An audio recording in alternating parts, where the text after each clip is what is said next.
It's a funny thing about human psychology. Like if you take a crisp $100 bill, slide it into an envelope, and just lock it inside a heavy fireproof safe, you feel incredibly secure. Well, absolutely. You feel like it's untouchable. Right. You sleep perfectly well at night, thinking that money is protected.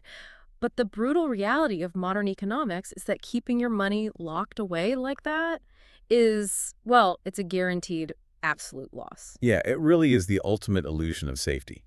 I mean, the physical paper is fine, sure, but its actual power, what that $100 bill can actually buy for you at the grocery store or the gas station, that's quietly evaporating day by day, month by month. And that silent evaporation is exactly what we are unpacking today. Welcome to today's deep dive, by the way. We are so glad you're here. Yes, welcome. We have a really great discussion planned. We do, and to do it, we're pulling from a pretty fascinating stack of materials today. We are looking at everything from Benjamin Graham's 1949 classic, The Intelligent Investor. Which Warren Buffett literally calls the best investing book ever written. Yeah, high praise.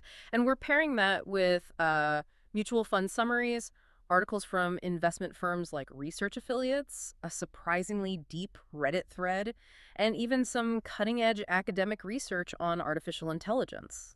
It's quite a spectrum. I mean, we're essentially taking the grandfather of value investing, whose philosophies were forged right after the Great Depression, and testing his ideas against the modern era of, well, algorithms and tech monopolies. Okay, let's unpack this, starting with the very foundation. Because our whole mission for this deep dive is to strip away all that intimidating Wall Street jargon, right? Yeah, We want to figure out how you, as a beginner, can actually use these 70-year-old tools today. exactly. But before we can talk about how to invest, the sources make it very clear that we have to define what investing actually is. Yeah, because honestly, it seems like most people who think they're investing are really just rolling the dice. They absolutely are. And Graham was incredibly strict about this distinction. You have to remember, his era people had just lived through the 1929 stock market crash. Right, the whole system just collapsed. Yeah. So the general public just thought the stock market was a giant casino.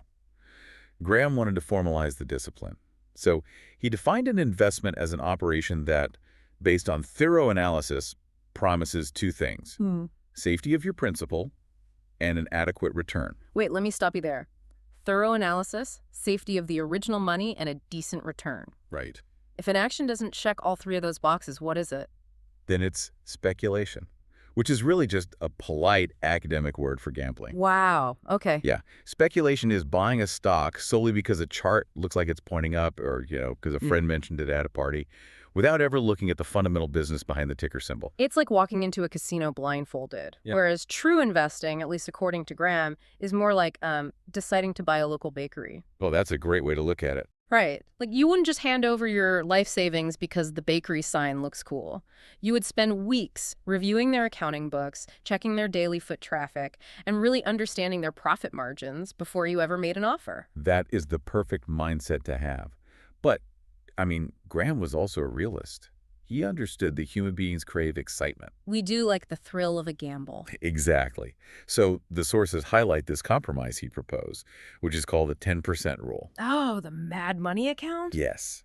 If you have an overwhelming urge to speculate, say you want to take a wild flyer on a trendy new cryptocurrency or a highly volatile meme stock, you set up a completely separate account. A quarantine zone for your gambling. Precisely.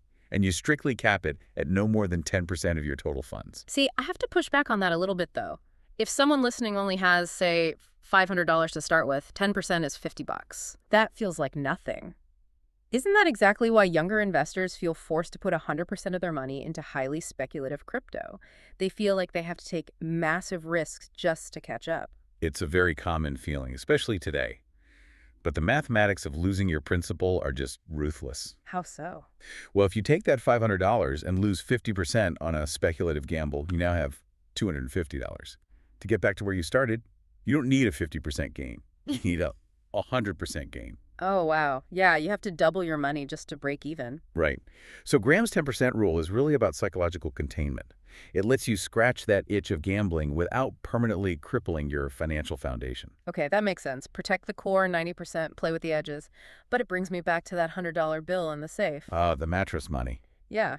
Why take any risk with the core 90%? Why not just hold cash? And the answer in our sources is inflation, that silent raider we mentioned earlier. Inflation is the entire reason investing is mandatory. The research outlines this fascinating psychological trap called the money illusion. Oh, I love this concept. Walk us through it. Imagine you are working a job and your boss gives you a 2% raise. Psychologically, you feel great. Right, you see a higher number on your paycheck, you feel richer. Exactly. But if inflation, which is the rising cost of goods, is running at 4% that year, your rent, your groceries, and your internet bill all just got 4% more expensive. So even though I have more physical dollars in my hand, my actual purchasing power went backward. I am effectively 2% poorer. Yes, the money illusion makes you feel richer while it's actually eroding your wealth. So cash is just a guaranteed depreciating asset over a long enough timeline. 100%. Doing nothing is actually a massive risk. Okay, so if I'm summarizing this for you listening right now, the first major takeaway is that you absolutely have to invest to outpace inflation. But you must distinguish between building wealth through careful analysis and just gambling on price movements. Keep the gambling quarantined to a tiny fraction of your money. Right. Now, once you accept that you must invest, the sources show that you face a major fork in the road. Graham divides the world into two distinct paths: the defensive investor and the enterprising investor. And this part is a brilliant paradigm shift. Because usually when you open a modern investing app, the very first thing it asks you is about your risk tolerance. Yeah, it asks, like, how would you feel if your portfolio dropped 20% tomorrow? Right. But Graham doesn't actually care about your feelings. He says your strategy should be dictated by your calendar. Wait, your calendar? Yes, your strategy depends entirely on how much time and effort you're willing to spend. Let's look at the defensive investor first. Okay. This path is designed for someone who wants to avoid serious mistakes and frankly just wants freedom from effort. They have a full-time job, a family, hobbies. They do not want to spend their weekends reading corporate balance sheets. They want to set it and forget it. I feel like that's most people. It is most people. Back in 1949, Graham suggested a mix of high-grade bonds and a diversified list of leading stocks for this group. But, and what's fascinating here is a detail we pulled from an analytical piece by research affiliates. Oh, about his later speech. Yeah. Later in his life, around 1974, Graham gave a speech where he essentially invented the concept of modern passive investing. He said that most institutions and people should just accept the average results of the market by buying a cross-section of the Dow Jones. That is wild. He basically blessed the idea of an index fund before index funds were even widely accessible to the public. He really did. He saw where things were heading. So for a beginner today, this is incredibly practical. If you like the time to research individual companies, you can be the ultimate defensive investor by setting up a SIP, a systematic investment plan. Let's define that briefly for the listener. Sure. An SIP basically just means you open an account on a major brokerage app, pick a low-cost fund that tracks the entire market like the S&P 500, and automate it. I put it on autopilot. Exactly. You tell the app, hey, take $50 out of my paycheck every 2 weeks and buy a tiny slice of the whole market. You don't have to pick the winner. You just buy everything. It is low cost, requires zero daily effort, and historically, it is fiercely effective. But, of course, we have the other side of the coin, the enterprising investor. The active path. Yes. This person treats investing as a highly competitive business. They are willing to put in the grueling hours to read financial footnotes, calculate valuations, and hunt for those rare bargains that the rest of the market completely missed. But the sources contain a really glaring warning for anyone who thinks they want to be an enterprising investor. Human ego is a massive liability here. Oh, huge liability. Yeah, the data shows that over a recent 10-year stretch, of all the professional, full-time mutual fund managers out there trying to beat the market, an incredibly small fraction actually did. It's a sobering statistic. The vast majority of these highly educated professionals actually lost to a basic index fund after you account for their fees. Think about that.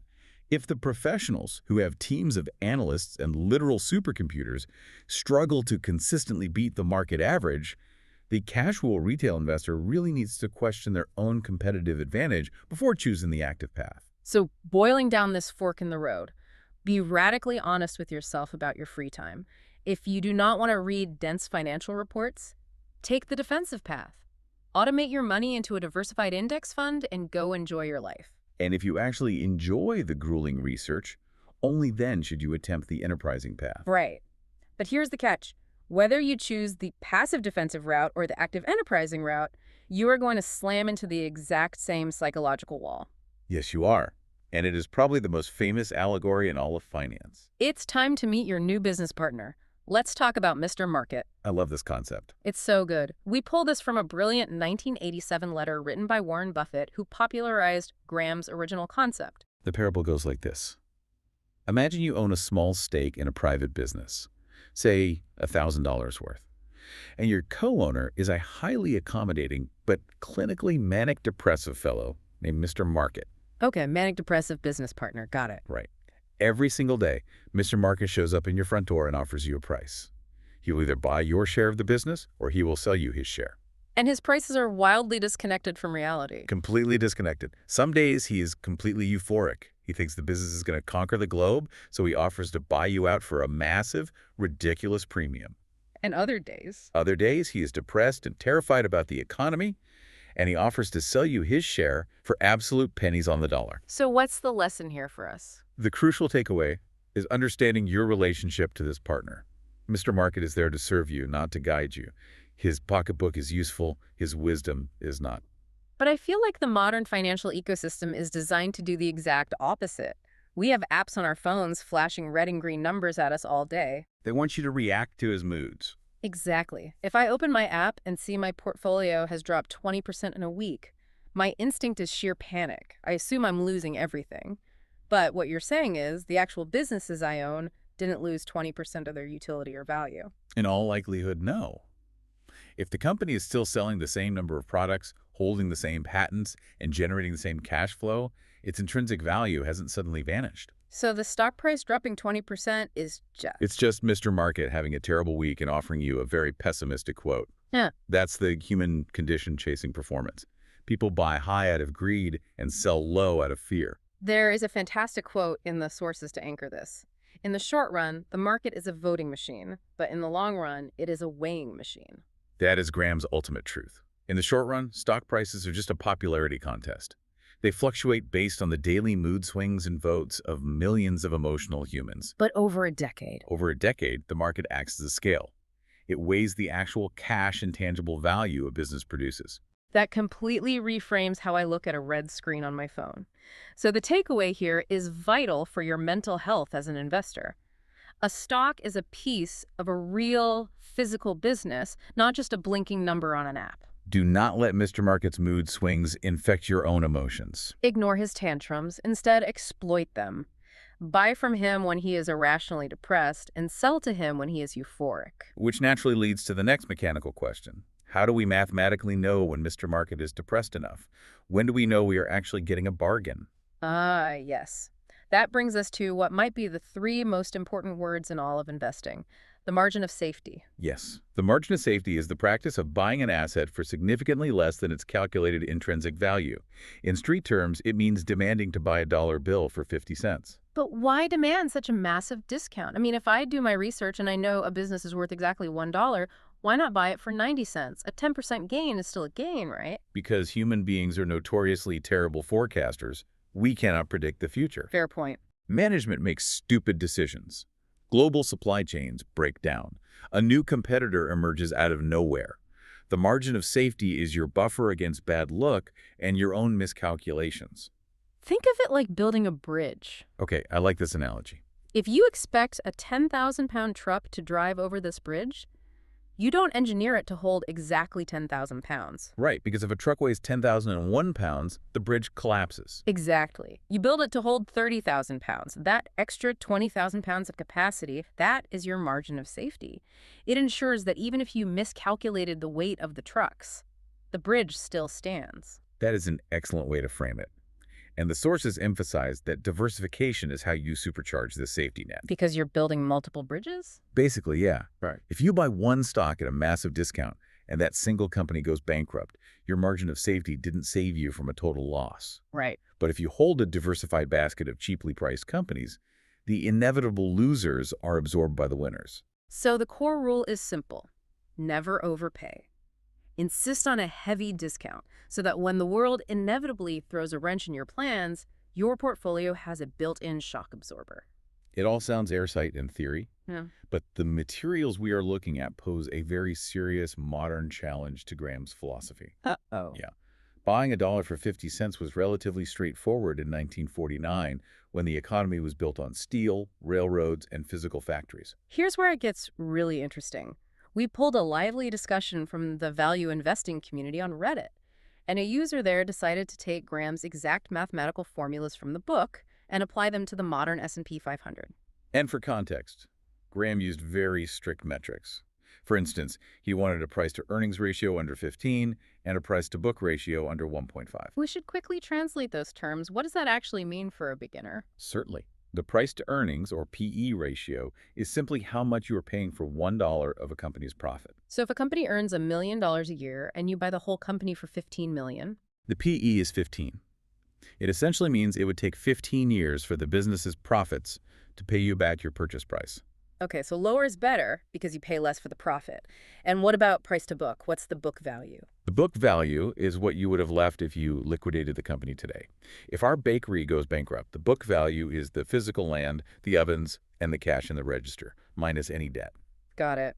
And Graham wanted to buy companies where the stock price was barely higher than that scrap value. Right. So this Reddit user ran these strict 1940s tests on the 500 largest companies in America today. Out of 500 companies, only one single stock qualified. One stock out of 500.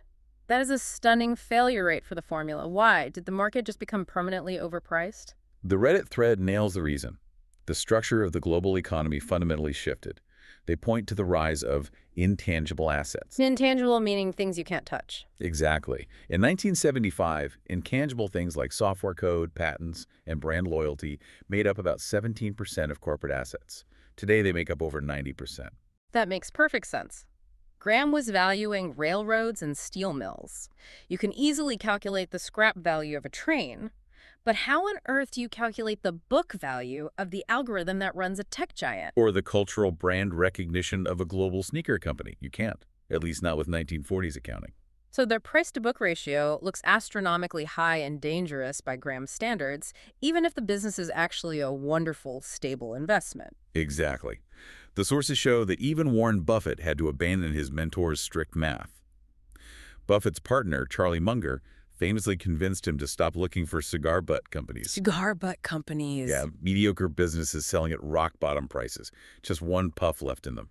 Munger taught him that it is much better to buy a wonderful company at a fair price than a fair company at a wonderful price. Oh, like when they bought See's Candies? Yes, they bought See's Candies for 3 times its book value, a move Graham would have absolutely hated simply because the intangible strength of the brand was so powerful. Which begs the big question. If the math is broken, do we just throw Benjamin Graham in the trash? And this is where that new academic paper comes in. It is a brilliant piece of research involving large language models. Yes, the Guru Agent study. Researchers created AI personas of famous investors. They literally programmed one AI to act as Warren Buffett and another to act as Benjamin Graham. They fed them historical financial data and earnings transcripts from late 2023 to mid-2025 and told them to build portfolios. I want to highlight how this AI worked because it is crucial. Unlike a standard stock screener that just looks at numbers on a spreadsheet, these language models could read the textual transcripts of corporate earnings calls. Right, so the Buffett AI was prompted to evaluate the nuance of management's tone, the strength of the company's competitive moat, and the durability of its brand. All those tricky intangible assets we just discussed. Exactly. And the results were staggering. The Warren Buffett AI achieved an incredible 42.2% compound annual growth rate. Just to define that for a second, a CIGR is the average rate of return year over year. A 42% return is massive. It absolutely crushed the broader market. Meanwhile, the Benjamin Graham AI, which was shackled to those rigid old-school math formulas, underperformed the tech-heavy benchmarks.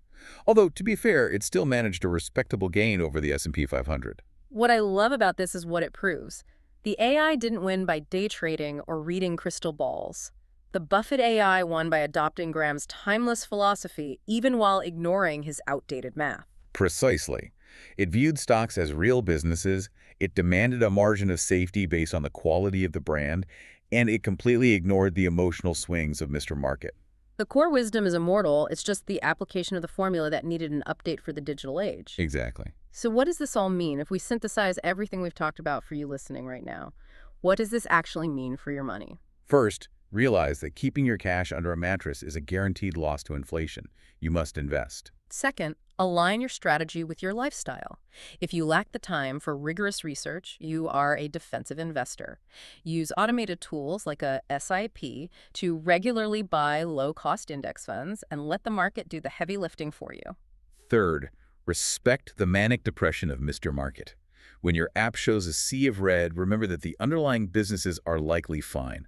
Do not panic sell out of fear. And finally, whatever you do buy, insist on a margin of safety. Leave for the airport early, right? Build that bridge strong. Right. Do not get bogged down in finding a company with a perfect 1949 price-to-book ratio. Look for high-quality businesses with durable advantages and wait for Mr. Market to offer them to you at a fair price. It is a phenomenal blueprint. And it leaves me with one final, slightly provocative thought for you to mull over as we wrap up. Let's hear it. We just broke down how an artificial intelligence model, a literal piece of computer code, managed to completely crush the stock market. And it didn't do it by predicting the future. It did it simply because it was programmed to strictly follow the disciplined, emotionless rules of Graham and Buffett. It couldn't feel fear during a crash. Exactly. And it couldn't feel greed during a bubble. So what is stopping you from programming your own mind to do exactly the same?